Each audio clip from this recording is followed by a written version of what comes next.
All right, here we are, the final chapter of Mark's Gospel. And let me tell you, this isn't just an ending, it's a beginning that was so explosive, it reshaped the entire world. So let's get right into it.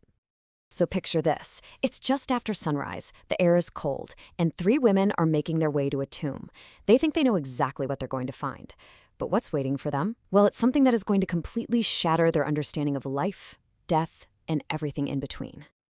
Okay, so our story kicks off in that hazy early morning light. The whole mood is heavy with sorrow, but you just get the feeling something is about to break the silence in a big way. Verse 1, the Sabbath is officially over. And you've got these three women, Mary Magdalene, another Mary, and Salome. Just picture them, walking through the quiet, empty streets. Their arms are loaded down with these heavy, fragrant burial spices. It's a somber, heartbreaking duty. They're going to perform the final rites for the man they loved. Then, verse 2.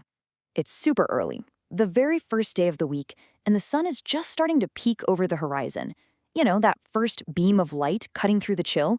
A new day is technically starting, but for them, they're still living in the shadow of what happened on that cross. And then, in verse 3, a really practical, heavy thought hits them. They start whispering among themselves, wait a second. Who is going to roll away that massive stone for us?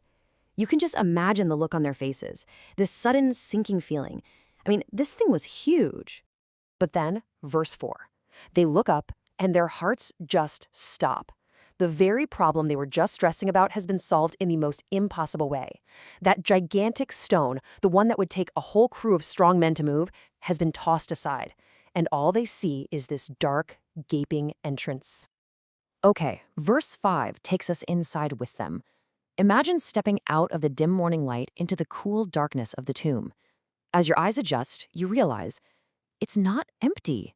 Sitting on the right where the body should have been, is a young man wearing a robe that's so blindingly white it practically glows. And their first feeling isn't peace, it's pure alarm. And then come the words that change everything. Verse 6. The man's voice cuts right through their fear. Do not be alarmed. You're looking for Jesus of Nazareth, the one who was crucified. He is risen. He is not here. And then he points to that empty stone slab. See the place where they laid him. This is it. This is the moment history pivots. Right away, in verse 7, they're given a mission, an urgent one. Go, tell his disciples, and then comes this little detail that is just drenched in grace. And Peter. Think about that. Peter, the one who denied Jesus 3 times, gets a personal shout-out. This isn't just an order, it's a specific, personal message of mercy. So how do they react to all this? Verse 8 tells us they don't just walk out calmly. They flee. They run from the tomb, hearts pounding, trembling, and completely amazed. It's not joy, not yet. It's this wild mix of awe and flat-out terror. The news is just too big, too shocking to even process, so they don't say a word to anyone. So, an impossible story is now out in the open. But here's the thing. It's about to slam right into a wall of very human doubt. This next part is all about that conflict. Verse 9 gives us the first eyewitness account. Jesus appears, and he appears first to Mary Magdalene, the very woman he had healed. This universe-altering event, this cosmic victory, is grounded in an incredibly personal one-on-one moment. Now in verse 10, just visualize the scene Mary runs into. It's a dark room full of the sounds of weeping. The disciples are completely lost in their grief. And into this pit of despair, Mary bursts in, her face probably alive with this unbelievable news. And their reaction in verse 11 is just devastating. There's no flash of hope, no sudden joy. They hear he's alive and that she's seen him, and they just don't believe her. Her incredible testimony falls on deaf ears. It's a completely realistic, raw human response to something that sounds impossible. But the story keeps going. In verse 12, we get a second appearance. This time, it's 2 followers walking down a dusty road out in the country, and a stranger joins them on their walk. The text says he appeared in another form, so they have no idea who they're talking to. So, after their own minds are blown, verse 13 says these 2 race back to tell the others. Imagine their breathless excitement. They burst in with a second confirmation, and yet they're met with that same hardened doubt. Still, nobody believes. Verse 14 is the turning point. The disciples are gathered, probably at a table, likely arguing about everything they've heard, when suddenly, he's just there, standing right among them. And he doesn't hold back. He confronts them directly for their unbelief and their stubbornness, for refusing to believe the eyewitnesses.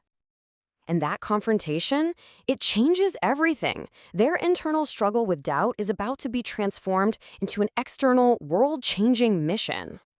With their doubt finally dealt with, he gives them their mission in verse 15, the Great Commission.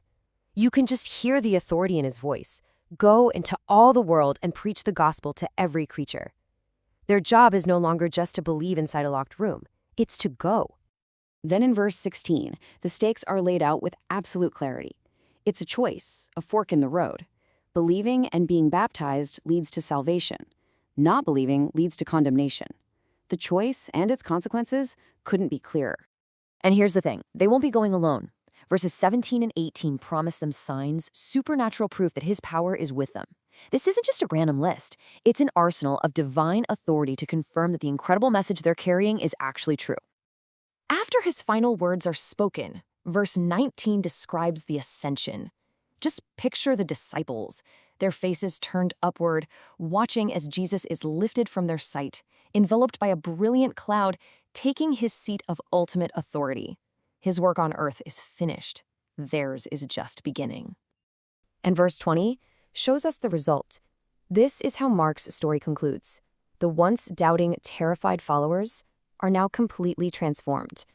Imagine a rapid montage, them preaching boldly in marketplaces, in homes, across the known world, with those promised signs powerfully backing up everything they say. And so, a handful of people, once paralyzed by fear, went out to carry a message that would echo through centuries and across continents. And it leaves us with one final incredible question. How did they do it? How would they actually change the world?